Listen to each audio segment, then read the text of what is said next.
Approximately 55 million eye injuries reported every year worldwide, which is a really crazy number. And actually, to join us this morning is Nurse Christina Parrish from the VA to tell us more about that. Hi. Good morning to you, Christina. Good morning. Great to have you here with us. Thank you. And we're wondering, with all these eye injuries reported every year, what are some of the most common injuries that we're seeing? So when you're thinking about eye injuries, the eye is so complex. So it really takes in light, and then that light hits a nerve in the back, which sends a signal to your brain and turns that light into an image. It can fill images in on the side that we don't normally see.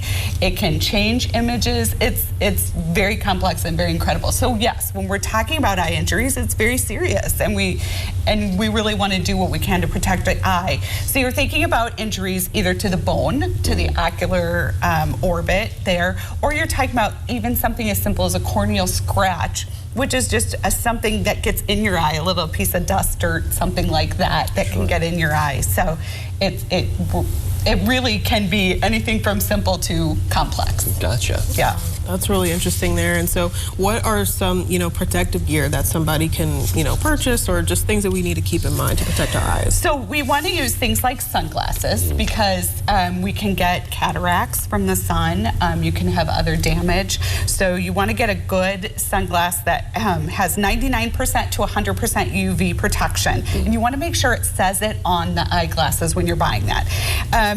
Safety goggles. So people who are welders, they can get little fragments of metal in their eyes.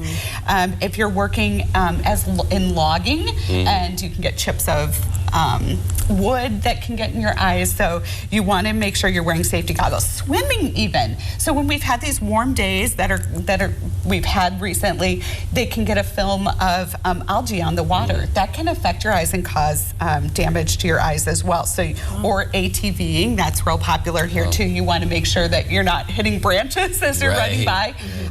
So you want to wear protective eye things for that. And then just seasonal allergies, we can get itchy, scratchy eyes, and there's drops that you can use for that kind of stuff. Of course, and I'm sure people can even scratch their own eyes and their own corneas. Absolutely. When they're really irritated too. I actually have had cinnamon in my eye from just putting it in such a powder when I was a kid. Yeah, and it so anyway, that's awful. All right, well, so much that can affect or damage our eyes. So when should someone seek treatment if they think they've got something wrong?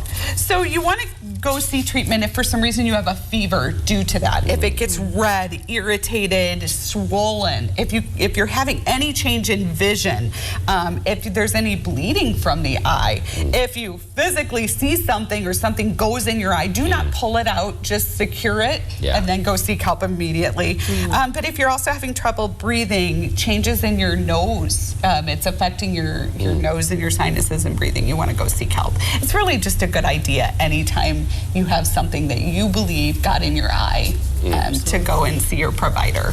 Wow, well that is so important to keep in mind. I think the eyes are often forgotten about. So, and they're so complex and so delicate. Absolutely. Yeah. And of course, so important to our health. Right, right. I mean, we can't do anything without our vision, so absolutely. All right, well, we thank you so much for joining us this morning and sharing about this important topic. Thank you. My pleasure.